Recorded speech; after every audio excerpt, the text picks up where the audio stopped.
बिस्मिल्लाहिर्रहमानिर्रहीम।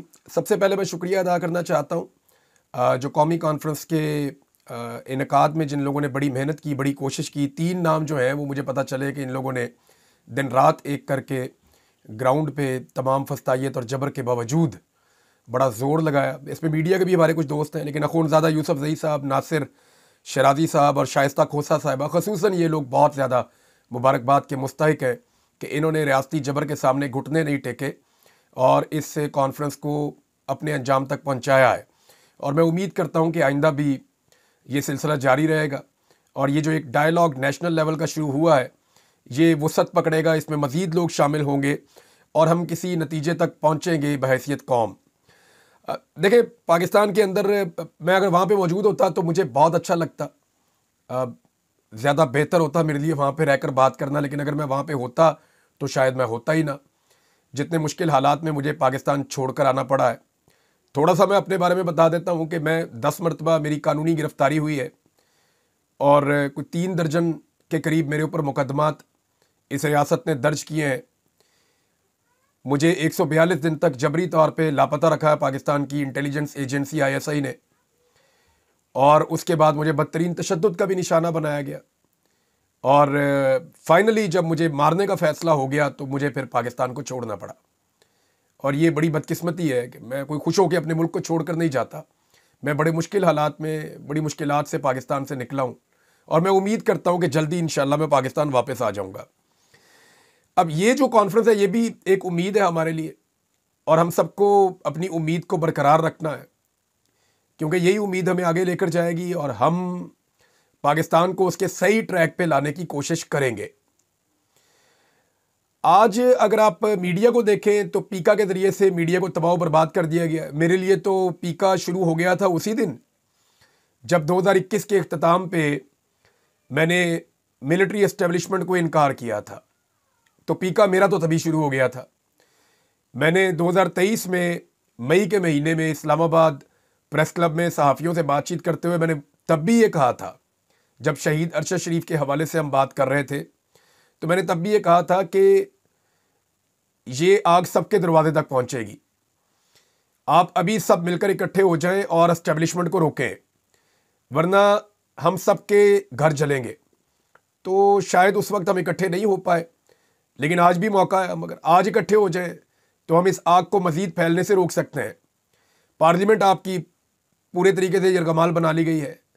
पाकिस्तान की अदलिया जो है उसको यरगमाल बना लिया गया है। पाकिस्तान का मीडिया है उसको भी यरगमाल बना लिया गया है। कोई एक शोबा पाकिस्तान में अब आज़ादी नहीं रखता और इसमें हमारा अपना किया धरा है। यानी आज अदलिया के साथ जो हो रहा है उसमें अदलिया की काली भेड़ों का हिस्सा है। आज मीडिया के साथ जो हो रहा है उसमें हम मीडिया वाले बीच में रिस्पॉन्सिबल हैं। कहीं ना कहीं मैं भी उसके लिए गुनाहगार हूँ। माजी में मैं भी गुनाह करता रहा हूँ।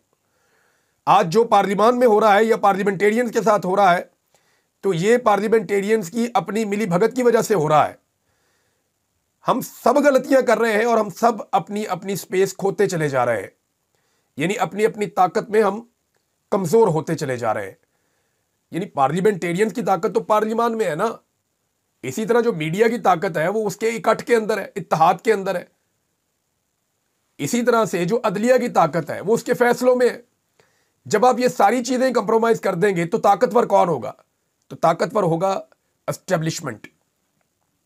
हम सबसे गलतियां हुई, हम सब वक्तन फवक्तन तस्लीम भी करते हैं, लेकिन आप अंदाज़ा कीजिए कि यहाँ पाकिस्तान में अगर कोई अपनी गलती तस्लीम नहीं करता तो वो पाकिस्तान पे 70 साल से मुसल्लत एस्टेब्लिशमेंट है।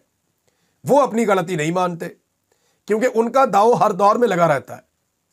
आप गौर करें ना कि 70 साल से लेकर यानी 70-75 साल की ये तारीख हो गई है। पाकिस्तान की मिलिट्री एस्टेब्लिशमेंट पाकिस्तान पे रूल कर रही है। 4 दफ़ा मार्शल लॉ भी उन्होंने लगाया, डायरेक्ट आए, कई दफ़ा इनडायरेक्टली वो जैसे आजकल कर रहे हैं वो यहाँ पे हुकूमत हमेशा करते रहे। जब जब कभी किसी ने उनका रास्ता काटने की कोशिश की उन्होंने उसका पत्ता साफ कर दिया। चाहे माजी में जुल्फ़िकार जी भुट्टो है, चाहे वो फातिमा जिन्ना है, चाहे वो लियाकत अली खान है, तो चाहे वो उसके बाद बेनज़ीर भुट्टो है, नवाज शरीफ है या इमरान खान है। लेकिन आज एक चीज़ बड़ी ज़बरदस्त हुई है पाकिस्तान में, और वो ये हुई है कि हर पाकिस्तानी को पता चल गया कि पाकिस्तान का मसला क्या है। तो हम सबको इससे फ़ायदा उठाना चाहिए। यानी इससे पहले पाकिस्तान में ऐसा कभी नहीं हुआ था कि हर पाकिस्तानी को आइडिया हो जाए और हर पाकिस्तानी इतना मुतनफ़र हो जाए कि पाकिस्तान के मसाइल का जिम्मेदार कौन है। आप सर्वे करवा कर देख लें, पूरे पाकिस्तान में आप सर्वे करवा कर देख लें, आपको लोग 1 मिनट में बता देंगे कि पाकिस्तान के मसाइल का जिम्मेदार कौन है। वो आज भी सियासतदानों को पाकिस्तान के मसाइल का जिम्मेदार नहीं समझते, मीडिया को भी नहीं समझते, अदलिया को भी नहीं समझते। पाकिस्तान की मिलिट्री एस्टेब्लिशमेंट और उनकी गलत पॉलिसियों को पाकिस्तान के मसाइल का जिम्मेदार समझते हैं। तो ये चीज ठीक करने की जरूरत है। होता क्या है कि हम एक दूसरे को ब्लेम करते हैं कि कल तुमने एस्टेब्लिशमेंट का साथ दिया था, परसों तुम एस्टेब्लिशमेंट का साथ दे रहे थे, आज जनाब ये वाला बंदा एस्टेब्लिशमेंट का साथ दे रहा है, कल वो टाउट था, ये टाउट है। हम ये कहते हैं और ये कहते भी रहेंगे, लेकिन हकीकत ये है कि उस एस्टेब्लिशमेंट की तरफ कोई उंगली नहीं उठाता जो ये सारा गंद डालती है, जो ये सारा खराबा करते हैं। तो बजाय आपस में लड़ने के और उन्हें फायदा देने के, हम सबको मिलकर यह देखना होगा कि मसला है किधर, प्रॉब्लम है किधर। और प्रॉब्लम है पाकिस्तान की मिलिट्री एस्टेब्लिशमेंट में, जिसको सबको मिलकर ठीक करना पड़ेगा। मैं मियां नवाज शरीफ साहब के बारे में एक बात कहना चाहता हूं कि मियां नवाज शरीफ 3 दफा पाकिस्तान के वजीर आजम रहे हैं और पाकिस्तान की सियासत का एक बड़ा नाम है।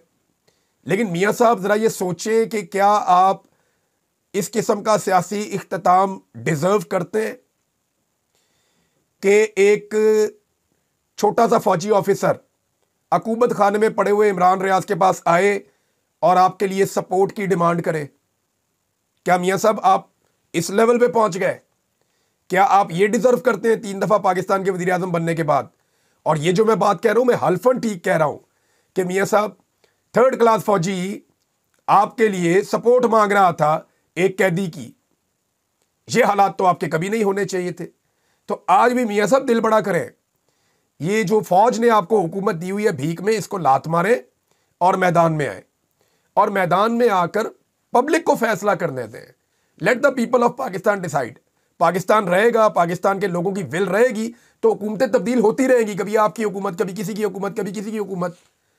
आज इमरान खान के दिए हुए शऊर की वजह से कम इतना तो हुआ कि हर पाकिस्तानी को पता चल गया कि पाकिस्तान के जो फसाद पाकिस्तान में पड़ा हुआ है, इसकी असल जड़ जो है वो पाकिस्तान की एस्टेब्लिशमेंट है, जो अपने फायदे के लिए कुछ भी कर जाते हैं, जो अपने फायदे और अपने मफाद को देखते हुए सियासतदानों को भी आपस में लड़ाते हैं, मीडिया को भी आपस में लड़ाते हैं, अदलिया को भी आपस में लड़ाते हैं। हर जगह लड़ाई का फायदा उठाता कौन है? एस्टेब्लिशमेंट उठाती है, क्योंकि वो हमेशा इक्तदार में रहते हैं, वो कभी इक्तदार से बाहर नहीं जाते।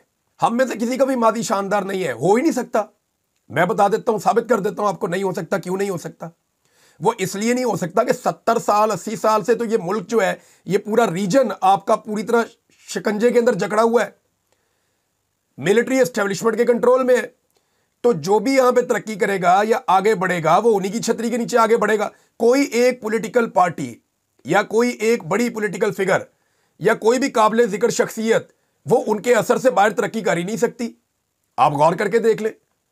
और जो कोई उनके असर से बाहर निकलता है वो उसको निशाने इबरत बना देते हैं।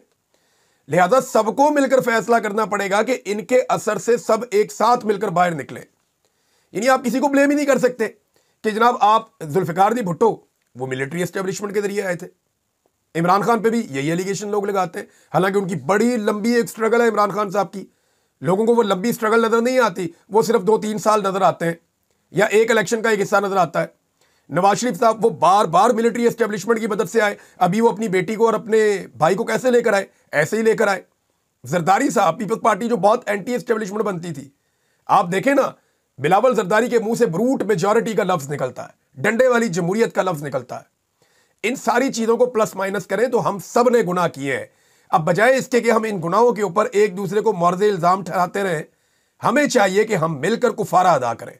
और हमारा कौमी कुफारा पता क्या है? कि हाथ जोड़ के सारे पाकिस्तान की मिलिट्री एस्टेब्लिशमेंट को कहें कि जनाब आप अपने किरदार में वापस चले जाएं। मेरा यह मानना है कि पाकिस्तान के सारे चोर डाकू लुटेरे भी इकट्ठे होकर अगर मिलिट्री एस्टेब्लिशमेंट को उसके असल किरदार के अंदर भेज देना कि जनाब आप सरहदों पे जाएं, आप बैरक्स के अंदर जाएं और आप अपना काम करें, हमें हमारा काम करने दें, तो यह भी पाकिस्तान के लिए घाटे का सौदा नहीं होगा। आज भी हमें यह बात समझ आ गई तो हम इस मुल्क को बचा सकते हैं। अगर आज भी हमें यह बात समझ नहीं आई ना, तो 10 साल के बाद भी हमें यही करना पड़ेगा, 20 साल के बाद भी हमें यही करना पड़ेगा। आज कभी मारक बलोच को हम कह देते हैं गद्दार है, कभी मंजूर पश्तीन को बोल देते हैं गद्दार है, कभी हम ये कह देते हैं कि नवाज शरीफ गद्दार है, कभी इमरान खान गद्दार है, कभी इमरान रियाज गद्दार है, यहां बैठे हुए महमूद खान अचकजई ये भी गद्दार है, पाकिस्तान तहरीक इंसाफ भी गद्दार है, एक दौर में पीपल्स पार्टी गद्दार थी, फिर एएनपी भी गद्दार है। और हम लोगों को आपस में लड़वा के नफरत के बीज बोकर फायदा कौन उठाता है? वही एस्टेब्लिशमेंट जो बारी बारी हमें मारती है और एक दूसरे से भी मरवाती है।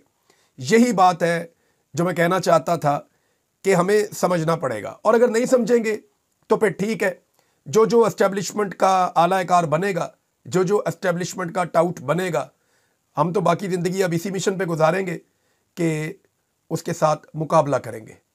बहुत शुक्रिया आप सबका मेरी बात सुनने के लिए। जज़ाकल्लाह। अल्लाह ताला आप सबका हामी और नासिर हो। अल्लाह हाफ़िज़।